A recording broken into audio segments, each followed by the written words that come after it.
So how many hours do you meditate, and how many hours do you expect the beginners to meditate?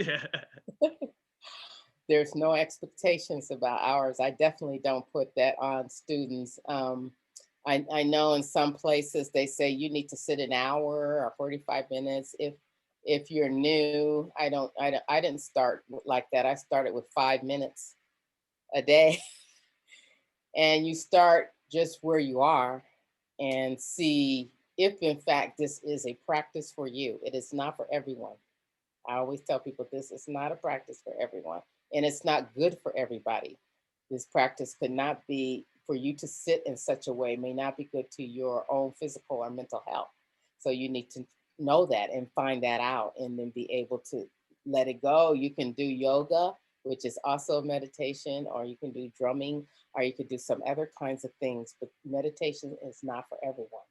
And so you might discover that right away. But I say start where you are. For me, it's been I've said 8-10 hours a day at some times in my life, and then even when I was just chanting, it'd be 6 hours, and then now it's a lot less. So your practice changes over time, and you have to allow it to be that way. But I would say if you're in the beginning, you're going, oh, I don't feel like it today, so I won't. Then you're not going to really develop that intuition I was talking about, and that sense of vastness, and that sense of being okay in the unknown and discovering. You're not going to develop that by off and on, because it is like developing a muscle, in a sense. So that's why I could just drop into Zazen without saying, I'm going to do Zazen now because it's crazy right now.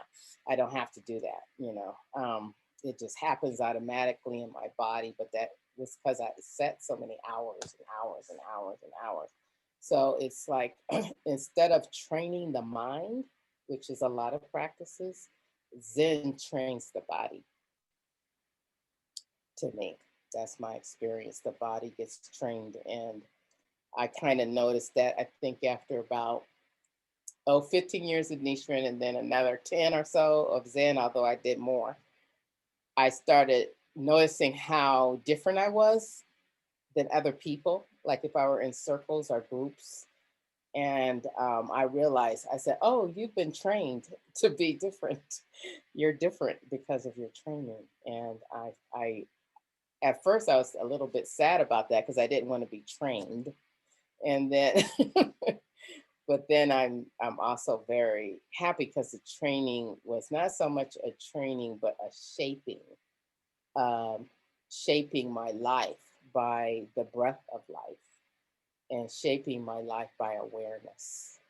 So it's not so much like I'm a trained monkey, or something, but I'm shaped by what I did, all that sitting and seeing, sitting and seeing. So now I do sit a lot, but I'm writing a lot. Like I have 3 books and lined up, and I'm writing about 3 different books at the same time. And in that, I have to sit in order to write those books. I can't write those books from um, research or from my mind. I only can write from my experience of the practice, and then it takes a long time to put it in words because the experience is wordless. and and I, in most of my writing, you'll find I didn't say I did this and this is what happened, because there's no A plus B equals C.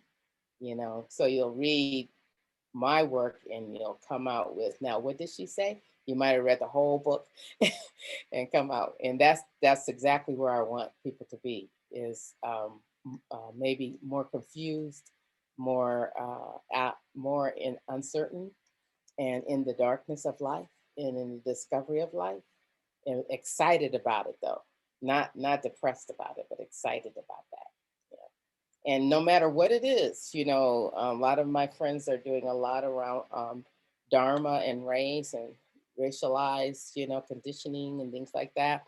still, even in that, how can you be in the unknown despite how you experience life? How can I be in the unknown of even who I think I am, and how and just allowing that to be and still know, oh yeah, you are, black, you're a woman, you're this, you're that, I could still be all of that and but still hold it like a discovery, like what is it though? But what is it? And that's what I write from. So I feel like my meditation is really right now part of my writing. It's also part of my teaching, teaching students. Because after a while, when you become a teacher, you have the meditation and the seeing is how you interact with your aspirants. Those who want to talk with you about their lives, and so that's very different than just you. So it's you looking through your life and sending and then being in interacting with others around that. And that takes a particular kind of seeing and sitting. So sitting, I think every day, I would say up to probably an hour still a day, maybe an hour a day is my sitting. And that doesn't mean I might do the hour straight. I still will, even if clean of writing, just sitting, I might do 20, 20, 20, 20 minutes, 20 minutes, 20 minutes, or 30, 30, or a whole hour, depending on how the day is. The main thing is there time in my life? And I say, oh, it's time to meditate. It's not on my to-do list. So it happens naturally. Like suddenly I just sit down and there's silence and stillness. And then I just allow that to be as long as that, can happen. I don't often clock it, either. I just allow it to be just my life. So it's not on my to-do list. So I don't have to beat myself up. Oh, I missed the meditation. I'm not meditating.